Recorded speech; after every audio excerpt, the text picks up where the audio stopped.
Good evening, everybody. This is Lyle Convoy here, bringing you something a little bit different than my normal content here. No, I'm not going to be yelling at any bronies that I know of today, but what we have here is a young person who goes by the alias of GG, and this person runs the Boycott Anime Matsuri group that you can find on both Facebook and Twitter, and maybe Tumblr. I'm not really sure about that. I'll let this person tell you that, but her and her team have been, as I said, boycotting Anime Matsuri and moving a lot of information around about the owner, John Lay. Thank you for joining me today, Gigi. Hey there, Leo. Glad to be here. All right, so let's go ahead and get into this. I'm going to be asking you a series of questions here, firstly from me and then from the people who submitted some questions for you. Firstly, I would like to know, just general, what is the purpose of your boycott? Oh boy, you want the formal answer, or you want the parsed down answer? Go ahead and go with the formal one. Okay, well the formal one is that we are boycotting in protest of a long history of mistreatment of guests, attendees, vendors, pretty much anyone who's ever been involved with the Anime Matsuri convention. There have been a number of accounts with and without documented evidence of mistreatment that has occurred, specifically at the hands of the CEO of the convention, Mr. John Lay. And we believe that at this point, we have no recourse other than to initiate a large-scale boycott of the convention, as other means have been attempted to remedy the issues that we've noted and have been full-on ignored or disregarded. So that is kind of the background. We feel like that we are at the point where we need to be raising awareness and we need to be boycotting in order to ensure that these issues with the convention are not ongoing for our community. All right, that's a pretty solid answer. My other question, one of the many, of course, is what are you looking to get out of this boycott? Because people don't just boycott just to say, oh, I don't like you, I'm not going to deal with you anymore. Usually they're trying to get a response. What response are you trying to get out of the boycott? We have actually two I guess options, two lines of thought here. The first one being that the boycott will end when both John Lay and his wife Denise Lay step down from their positions at Anime Matsuri, both ceremonial and real.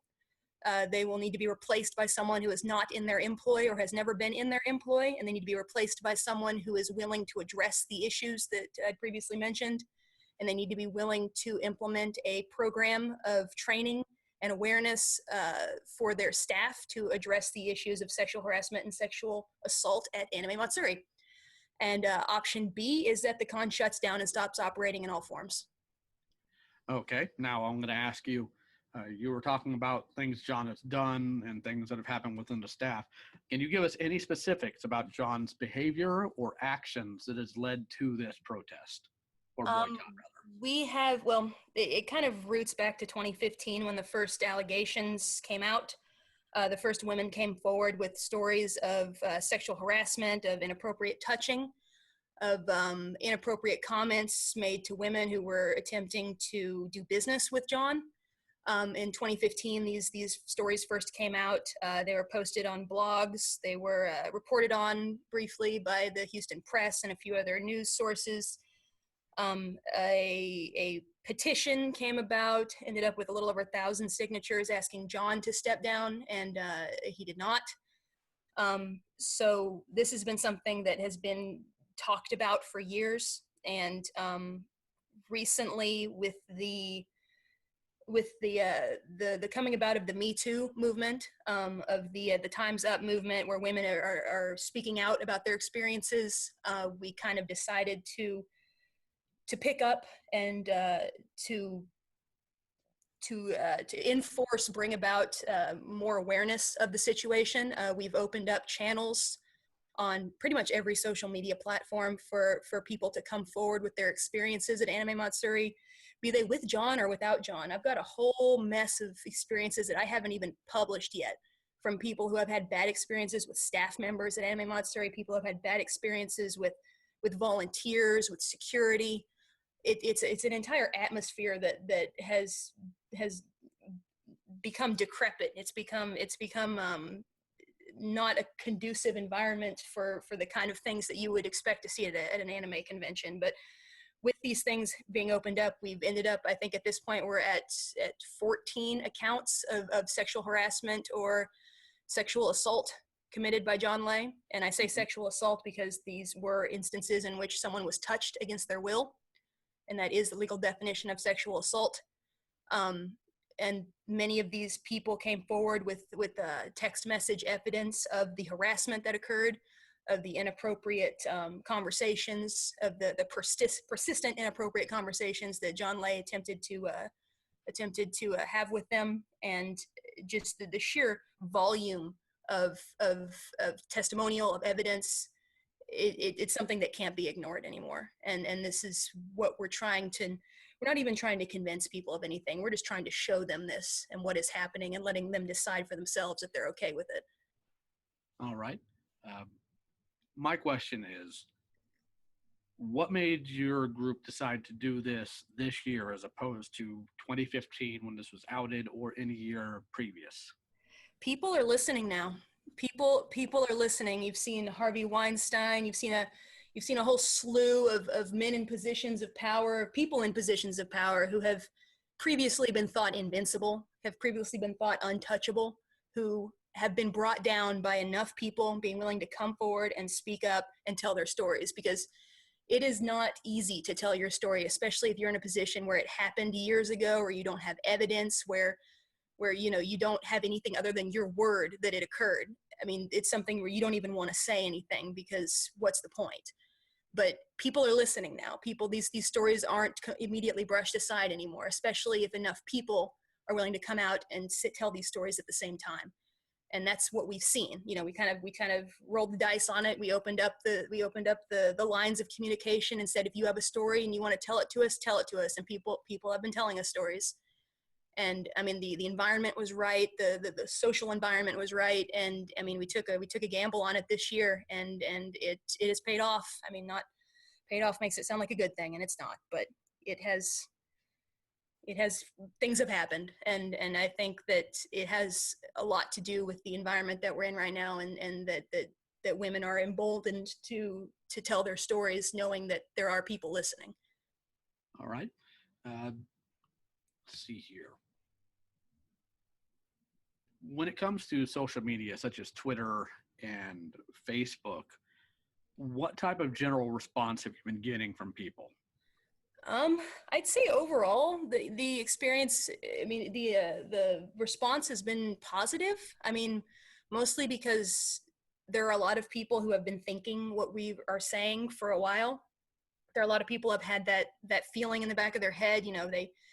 They don't like Anime Matsuri. They don't go to Anime Matsuri. They have their reasons. They've heard things. Their friends have gone through things. They've experienced something. They have their reasons for not liking Anime Matsuri and not wanting to go back. But they never really were positive if it was just them or if it was a bigger problem. And seeing an organized group and seeing that there are, in fact, a lot of people that are having the same problems that you had, it makes people want to reach out. And that's why a lot of the interaction we've had has been positive. By the same hand, a lot of people have reached out defensively. It sometimes seems aggressive. Sometimes when you get the Twitter DMs of people, I think some guy threatened to use a JoJo's Bizarre Adventure stand on me. It seems aggressive to some degree, but it's defensive. It's people who either don't understand why we're doing what we're doing, or maybe they've never experienced something like this before, or maybe they're not aware of what our goals are and what we're trying to accomplish, so they think that we're trying to take away their con or take away their anime or whatever they think. A lot of them end up a lot less aggressively defensive when they're better informed about what we're doing. But many of them kind of double down, and they're I don't know. It's evolved very much within the community of people who support Anime Matsuri, and as a general rule, we respect them and we respect their decision. But overall, the response has been positive, and a lot of the people who have reached out to us, some of them, have stories and they don't want to tell them. They have stories they've come to terms on their own. They're comfortable with where they are. They don't want to talk. They don't want their story told. Some of them do tell us stories, but they don't want us to release them, and we don't, because some people just need someone to talk to. And Mm-hmm. people have reached out to tell us that, they are grateful. And I mean, if one person reached out and said that to us, we would keep doing what we're doing. And the sheer number of people who have reached out to say that they're glad that someone is finally doing this means that we know we're on the right track. All right. I've been hearing mumblings back and forth both on the Anime Matsuri page and random things I've seen on Twitter, and they've been accusing your group of harassing or being really mean in your responses. Do you have a response for that, or is there any legitimacy to it you feel on your end? Um, I think that depending on who's running the Twitter and depending on who's responding on Facebook, I think responses can have varying degrees of sauciness. We have a general rule that we are here to give information. We're not here to change anyone's mind or try and convince them. Um, it a lot of the definition of harassment has just varied wildly throughout Mm-hmm. this event, that throughout this whole situation. Um, Harassment has been defined by people who use the term against Boycott Matsuri as talking to people. We've been accused of harassing guests into not attending. We've been accused of harassing people who are attending. What we do is we have a standard template contact on Twitter, on Instagram, and an email that we send to anyone who is in the Anime Matsuri tag who may or may not be aware of the boycott and the reasons behind it. We send them one tweet with a link to the info form, and if they respond, okay, thanks, or if they respond, I don't know if I'm allowed to curse on your podcast. If they I'm respond, going to ask that you please don't. okay. We don't know who's listening, but Yeah, I think I can guess what the other. you can guess what I was going to say there. If they respond anything other than okay, thanks, regardless, we will put them on a list, or we'll keep in mind that we've already contacted them, and we don't contact them again. So it's a purely informational outreach type thing, and it's interesting because this is an internet age boycott. So we're not on the street corner handing flyers to strangers. We are approaching people via social media as if we were a stranger on the street, asking them to read this information about why we're doing what we're doing. That is not what I would call harassment personally. I don't think anybody on our team would call that harassment, but that is what the definition is for people that try to use that term against Boycott Matsuri. Harassment is telling someone something they don't want to hear. And we're just going to have to say too bad on that one, because there are a lot of things that need to be heard that people have been ignoring for too long. What would you personally say to people that deride your movement as a group of rabid, and I quote, and of course this is the derogatory phrasing of it, SJWs? SJWs. I would say that I don't even know what SJW means anymore. We are a group of people who live in Houston. This is our home. We're all weebs. We're all anime fans. We're cosplayers. We're collectors. We're nerds. We love the city and we love the scene here, and we are sick of seeing our friends and people who also just want to enjoy the nerdy stuff that we enjoy victimized. If that makes us social justice warriors, if the definition of social justice is not wanting my friend groped at an anime convention, then yeah, I guess I'm a warrior against that. But I think that it's not a social, it's not a pandering, it's not us trying to virtue signal. It's us taking care of our own community, and we're not in this for attention. You don't know who I am, and you never will know who I am. You'll never know who any of us are. We'll go back to being the anonymous cosplayers, collectors, fans. We'll go back to attending these Houston conventions that aren't Anime Matsuri, and no one will ever know who we are. we're doing this because we want to continue going to these conventions. We want them to be better. Well, one of the things I've been seeing, of course, is a counter argument that I believe personally has a little bit of a point to it, at least a few teeth. And that is that the convention is more than just John Lay, more than just Denise Lay, that it is a swath of people that come together to help this convention become what it is. And as such, your boycott is in fact also attacking those people. Do you have any thoughts or response to that counter argument? Yeah, I mean, it is a good point, and there's a reason that we address that pretty high up on our FAQ, because it is a good point. And if this was a situation where Anime Matsuri is a convention owned by Anime Matsuri LLC. Anime Matsuri LLC is owned by Denise Lay. There is no board of directors. There's no other managing shareholders of this entity. There's no one who could vote the Lays out or take action against them. They are wholly owners of this convention, which means that the only way that they will no longer be in charge of this convention is if they sign it over to someone else or if they sell it. There is no way to separate John and Denise Lay from Anime Matsuri. They are the convention. They put their faces all over it. They put their branding all over it. They want to be known as an integral and completely necessary part of this convention, which means that there is no way for us to boycott John Lay and not boycott Anime Matsuri. There's no way to boycott Denise Lay and not boycott Anime Matsuri. The only way that we have as consumers the power to send a statement to Anime Matsuri is to not attend. We choose not to consume the product that they are offering until they make it of a standard that we are willing to consume. And if there was a way, I mean, things have been attempted. We saw the women who came forward and spoke out in 2015. Chocolate's butt cape. They put themselves on the line. They spoke up publicly. They spoke to the Houston press. They attempted to bring public awareness to this problem.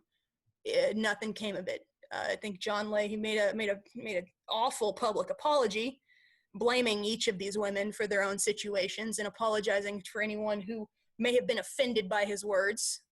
A petition I mentioned earlier was drafted. It got 1,000 signatures and it was ignored. There is nothing that we can attempt short of this that will have any kind of impact. And it is proven that none of these other routes have any kind of impact. So we don't want Anime Matsuri to die. We don't want anime conventions in Houston to die. There are other anime conventions in Houston, though, I'm just saying. But we love anime. We love cons. We love cosplay. We love every part of anime conventions. But we are willing to give up all of them at Matsuri if it means that we don't have to enjoy these things, knowing in the back of our head that there is at least one person out there who is very much not enjoying it. And it's worth it. It's worth it to give those things up. We believe it is. Many people agree with us. And I mean, to anyone who doesn't like having to make that decision, I'm sorry. I mean, I'm sorry you're having to think about these things. I'm sorry that you're having to choose. You shouldn't have to choose between enjoying your anime convention and supporting a predator. You should be able to enjoy the anime convention knowing that your money is not going to a predator, but John Lay has taken that option away from you. So we are in this position and we're going to have to make a choice. It's a very well thought out answer. Personally, because I'm the type of person that I would like my morals and my viewpoints to be consistent. When it comes to something like this, I have difficulty simply because in a case like this, you put your money into it, and of course your money will go to bad people, but I also pay taxes.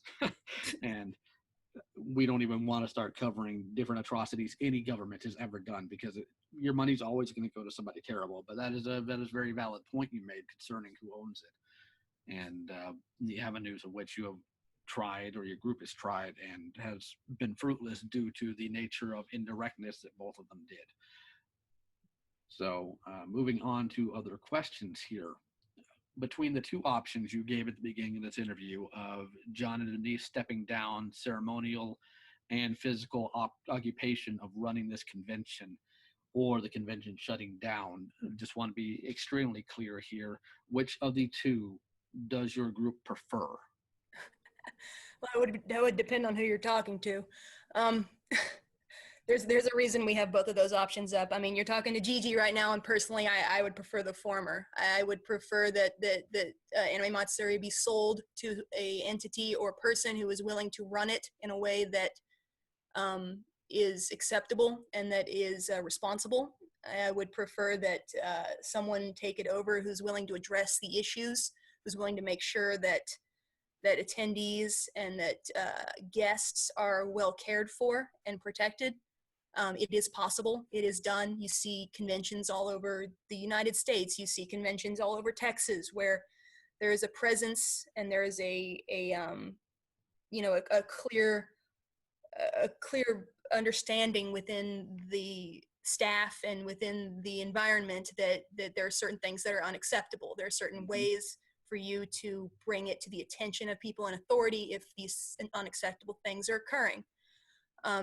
You saw in the Houston Beat article, or the Comic Beat article today, the author had reached out to ask John exactly what changes they had made to address issues of sexual harassment and sexual assault, as he in 2015 said that they would be taking steps to address the problem, and she had asked if they could give an example, and they refused to comment. So these issues have not been addressed, and we would love to see someone take over the convention who is willing to address these things. It's not impossible. It is done, and we want someone who is willing to make these things a priority to be in charge of what is reportedly the second largest anime convention in the country. All right, I've got at least one accusation here that I feel we need to field here. Oh boy. Your group is being accused of possibly causing a protest during the weekend of Anime Matsuri. Is that something? Is that something you guys have actually looked at doing or are doing, or is this just gossip? I invite the whoever has that in mind. I invite them to Google the word boycott, because the definition of the word boycott is to refrain from participating in something as a statement of protest. No one behind the BAM account is going to be physically present at Anime Matsuri, because we plan to boycott Anime Matsuri, as in not attend, as a statement of protest. We have heard we've seen posts online of other people that are saying that there may be a physical demonstration in the works. If it is in the works, it's not something that we're party to. It's not something that we'll be participating in planning or organizing, because, again, we will be boycotting that day, as in not attending. All right. I have another accusation here, and this is one of those accusations that I find to be a bit odd, but I feel it needs to be addressed either way. The accusation is that every single member of your boycott group that is running the social media is a member of the San Japan staff that's just trying to ruin Matsuri's good name. Do you have a response for this?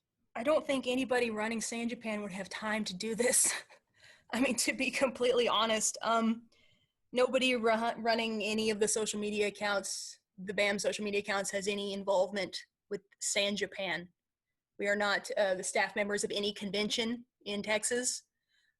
We are not any. We're not any kind of competition to Anime Matsuri. We don't. There's no vendetta behind what we're doing here. There's no motive behind what we're doing other than to make the convention a better place for everyone. None of us have been assaulted. None of us have been harassed by John Lay or anyone at Anime Matsuri. None of us have an experience at Anime Matsuri that would be on the level of something that we have shared on the page. But we are all people who have decided that we cannot enjoy this convention knowing that there are people having these experiences. And we've decided that it bothers us to a degree where we are wondering why it doesn't bother other people to this degree. And that's why we decided to organize in the way that we have. All right. Well, thank you for my questions. I'm going to move on to the questions asked by people who follow this channel. I'm going to give you a bit of a breather here with some levity. My friend Gray Bennett asks, how much wood would a woodchuck chuck if a woodchuck could chuck wood? Oh God, that's probably one of the harder questions I've been asked today. Goodness. Doggone it, Gray. You had to do this, didn't you? I made a status asking if anybody questions. He's the first one to respond. That had to be his question. You didn't tell me I'd have to be funny. I don't even know if he wants a funny answer or if he wants a real one. Gray's one of those guys that, like, he'll flip on you in a heartbeat, depending on which one he thinks will make you sweat. Well, tell him that's the first question you've asked so far that's actually stumped me. Is that a pun? We're going to pretend it was on purpose, too.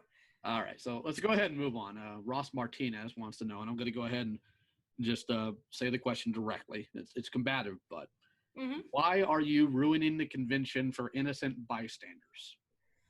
Oh boy.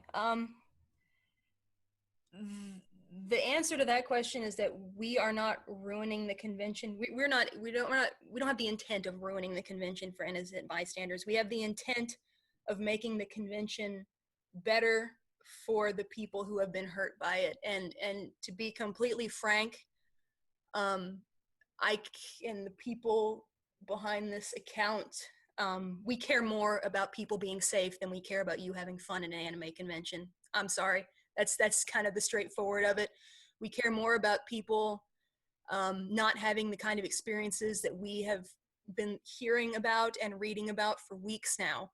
We care more about them never going through that again, and no one else going through that more than we care about you having fun in an anime convention, because there are other anime conventions, and I'm sorry that they're smaller.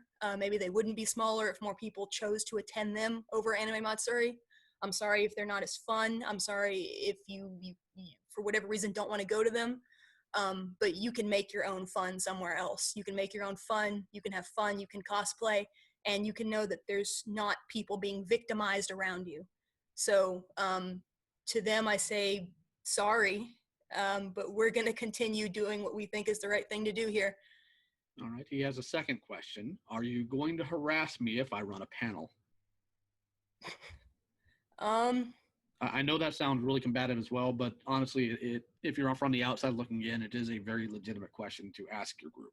Yeah, no, and I mean, if you post in the Anime Matsuri tag on social media, we might send you a tweet telling you about the boycott and the reasons behind it, and we might send you a link to our FAQ page. But, I mean, so I guess it depends on your definition of harassment. If getting tweeted at and making you think about who you're supporting by hosting a panel. I think then the intention of this is, are you going to constantly spam trying to, what's the word I'm looking for, shame this person or call them terrible for going to the convention? We haven't done that at all. Okay. I understand. I wanted to make sure that was clear what was I understand. By that. I understand what you're saying. I'm going to move on. Cameron Scott asks, have you gotten any responses from the management of the con outside of generic press release style answers? No, we haven't received a formal, any kind of formal communication. There have been some passive aggressive social media actions.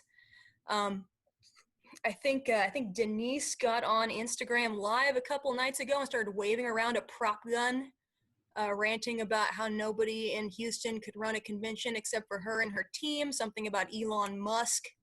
I don't know. I wasn't really paying attention. It was weird, but formally, no. We honestly, if they did want to reach out to us, would probably tell them that since we are not the injured parties here, if they would like to apologize or maybe reach out and offer resources or do anything in a kind of a reconciliatory manner, it would not be to us. It would be to the victims of sexual harassment and sexual assault at Anime Matsuri. So, but they know where to find us. Okay.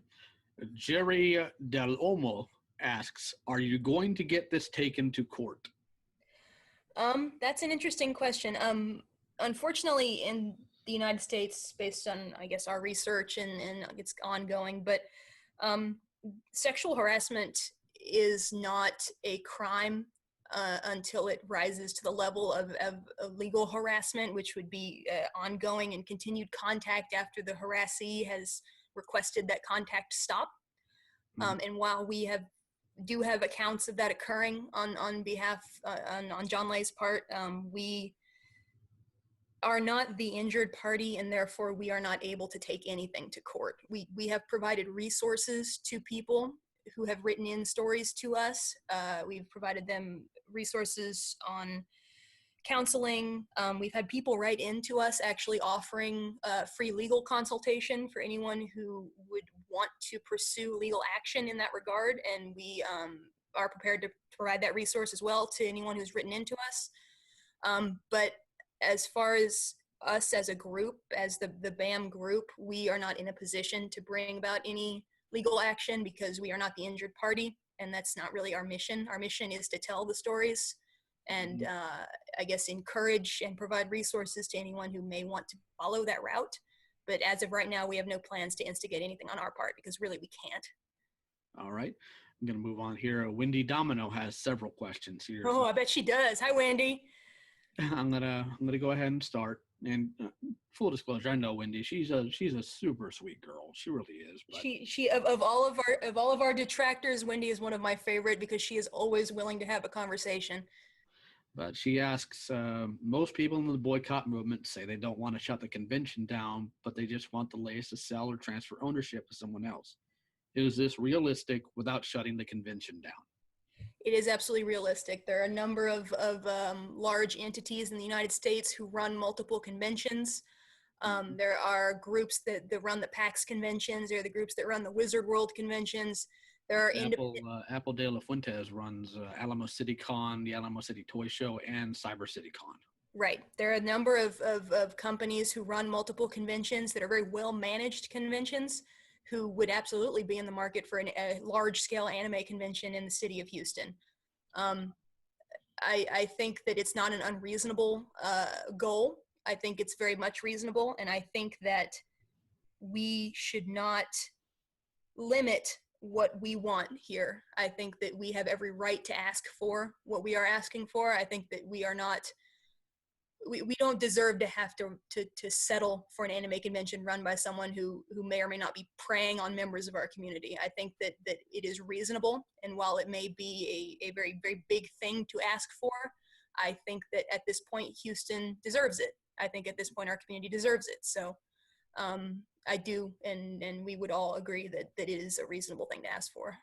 All right. Her other question is, there are a lot of children and teens who are looking forward to seeing their favorite Steven Universe voice actors.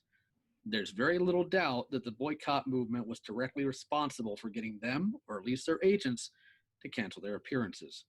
Though it's tempting to go back and put the blame on John Lay ultimately for this, what would you say to a child or teen who is looking forward to this and is now disappointed due to your actions? I would say that that Steven Universe would not want to participate in an event like this. I would say that their heroes would not want to be involved in something like this, especially if they knew that their appearance at a convention would cause someone to be hurt. I would say that their hero made the right choice. Their hero learned about what could be occurring. They learned about what the risks were and decided to do the right thing. And I would tell them to be very proud of their hero. And then I would point at something colorful or a cosplayer, and they would be instantly fine. All right. Avis Chambers asks, can you ask them if they take donations? We do, actually. Fun fact. We have a coffee account. It's ko-fi.com/boycott Matsuri. We take, those are little $3 donations that we use for advertising. We use it to run ads on Facebook, to boost posts, to run ads on Twitter. These are all general outreach ads that are targeted toward people who have expressed interest in Anime Matsuri on social media in the past, just meant to bring about awareness. We, once a week, have a report of how money is spent that comes in. We have screenshots showing exactly what comes in through coffee, what the PayPal fees out, what the final amount that was raised that week is, and exactly how it was spent. We summarize what the reach we gained on the advertisement posts that we did that week are. So it's pretty transparent, and we are using every bit of the money that comes in to increase outreach. It's something that we started because people had been asking that same question, how they can help beyond the post shares and beyond the just spreading the word.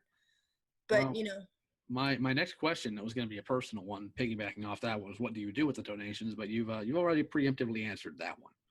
yeah, I mean, and honestly, we love the people that have been donating to the coffee account. It has helped immensely. I mean, we ran quite a few ads out of pocket before we started up. We've only been doing the coffee for about a week and a half. But we ran a few ads out of pocket before that, and they got great reach. But honestly, the best thing that anybody can do to help us is sharing posts. On a weekly basis, we have a different guest who we reach out to make sure that they're aware of the events that are occurring at Matsuri, and those shares on those posts on Facebook and on Twitter are the biggest way that people can help us. Okay, good information to have. I'm moving on now to Brent Halen's question. His first one was about what is the end goal of the boycott? What sort of outcomes will they consider a success? You've answered that, I think, at least 2 times now. Let's see here. The next one was, is the resignation of current management a requirement of all these end goals, or is there a circumstance where they'd be okay with current management staying on? By management, if you're talking John and Denise Lay, that's a non-negotiable. They both need to go. The people underneath them, I will generously call them employees, even though there's Volunteers. Yeah, there's some question as to whether or not they're actually paid, but they have been operating under poor guidance for so long that it's hard to tell if it's something that they are being misled into or if it's something that is ingrained. We are not making any demands on the part of anyone else in the Anime Matsuri organization. Our demands are only that John and Denise Lay no longer operate as CEO and chairman of the convention. All right. His next question is, do they worry at all about the potential harm this and similar movements could have on those suffering from autism spectrum disorders and other disabilities that affect one's ability to gauge social situations? And the second part of this question is, would their stance change if they found out the CEO of Matsuri had such a disorder? What? You want me to break that down a little bit better? No, I get what you're asking. Brent doesn't understand what brevity is, so he's very detailed in what he says. Yeah, no, I mean, and that's honestly not something I've considered before. I think that there is a point at which even if you have difficulty in understanding, reading social cues and understanding social situations, there's a point at which either you have a responsibility to maintain a level of comfort with the people around you, or that there's a responsibility on the part of the people around you to make sure you are aware of whether or not you are making other people uncomfortable. And 14 different instances of sexual harassment leads me to believe that someone has been derelict in one of those duties. And I think that anyone who genuinely suffers from an autism spectrum disorder to a degree where they are not aware of whether or not they are making other people uncomfortable, at least in my experience, they've always been very good about checking to make sure that they are not making anyone uncomfortable. And the level of disregard for other people and for people around them, for business partners, for pretty much anyone who's ever had to interact with them on the part of the Lays leads me to believe that even if that is a factor here, it's not anything that could not be addressed and could have been addressed a long time ago if they actually, put the thought into doing that. So I will ask that any of our listeners, I know Maddie's going to be out there, and so are a couple of other people who are better prepared in this field. If you have any input on that, I would love to hear it either in the comments or message me, because that's a very solid question. Of course, I'd imagine, would your stance change if they found out the CEO of Matsuri had such a disorder? I think you answered that as in, if he did, it should have been addressed either way before this happened. Yeah, I mean, and I don't think he acknowledged and apologized in 2015, and then we have accounts from women who experienced harassment after that. So, I mean, it's not a matter of knowing whether or not you're making someone uncomfortable, because he clearly knew he had done it, and he acknowledged and very poorly apologized for it. So, I mean, But again, this isn't something really that we've thought about, I think. So if anyone wants to give us any input on that, I mean, you're welcome to message one of the accounts, because that is something we're willing to consider. And if there's a way for us to tailor our message in a way that would better accommodate anyone who may have difficulty understanding or interacting with it, we are more than willing to make those changes. All right. His final question is, of the boycott's current membership, for lack of a better word, what percentage would you say considers attendance at Matsuri a litmus test for good character? Example, attendees don't care about our issues, so they must be evil.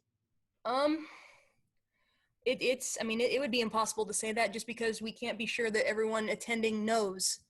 Um, in the past, a lot of people have gone to Matsuri despite the issues, many of them knowing about the issues, because it was a feasible excuse at that point to say, I had no idea. The news articles came out in 2015. It was talked about a lot in the EGL community, but it was not a wider known issue. So there were a lot of people who could get away with saying, I had no idea.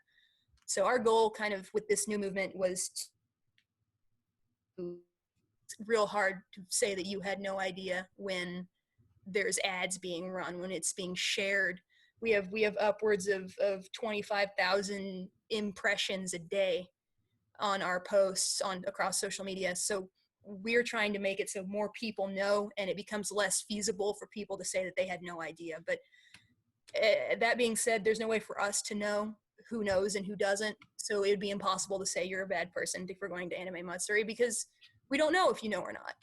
If you do know and you do choose to go, we're not here to judge you, because we firmly believe that the vast majority of people, once they are aware of the problems and aware of what they are supporting by going to Anime Matsuri and aware of the impact that they could have by boycotting, the vast majority will choose not to attend. So, I mean, but we also know there are people who purchased badges before they found out. There are people who couldn't get refunds on hotels. There are artists who would take a big loss if they tried to refund or didn't go to for their table in the artist alley. There's vendors. There's all kinds of people who did not find out in time to make it economically feasible to back out of Matsuri, and we do understand that. Next year it'll be a different story, because y'all know now. So. Well, on top of that, personally, if I may speak of my own view here, when it comes down to people's individual choices, it's impossible to know everybody's intention or to know their heart. There are, of course, people that are going to go just despite the boycott. There are people who are going to go who are going to feel very convicted about it because of the knowledge. There are people who are going to go that don't have any knowledge, and there are going to be people who are going to go that are fully aware of the knowledge, may very well agree with the boycott. There's no single, I believe, litmus test, to use Brent's word, to really gauge something like that. It comes down to an individual basis of what the reason is, what your reasoning is, and to go from there. And even then, it depends on what your view on morality is. Sometimes, I believe from what I've been told from my atheist friends, their morality tends to come from empathy. And of course, you have people like me who are more theologically motivated in terms of morality, where our morality tends to come from whatever patron deity we worship or whatever text comes from. So it's hard to peg, I believe, if somebody's intentions for being at this convention are something you can really measure as evil from any sort of really objective viewpoint. But again, that's just me rambling on a little bit. And I'm sure when Brent listens to this, he's going to give me all sorts of grief via Facebook Messenger at 2 a.m.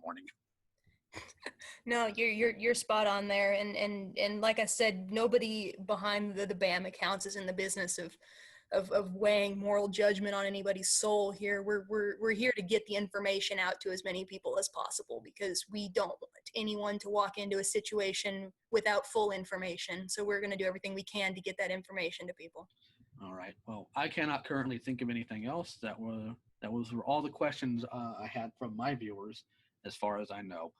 So firstly, I'd like to thank you for joining me tonight. I know that the schedule of your group varies from person to person. It was probably very difficult to even find any of you to talk tonight. And I know I've been at work quite a bit, but I would like to, again, thank you for the time you've taken. I would like to thank you for being willing to sit here and listen to me ramble on and ask you some really oddball questions, and for vetting questions from my viewer base to get a good answer from you, because personally I'm one of those people that I'd rather talk to somebody than type at them.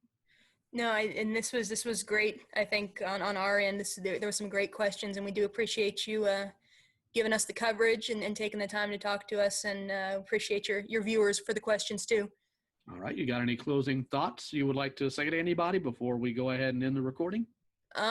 Well, I guess if anyone has any stories they'd like to tell of an experience that you've had, or if you just want more information about why we're doing what we're doing, we can be reached at pretty much any social media at Boycott Matsuri. And we will always have someone around to talk. So please do reach out to us if you have questions.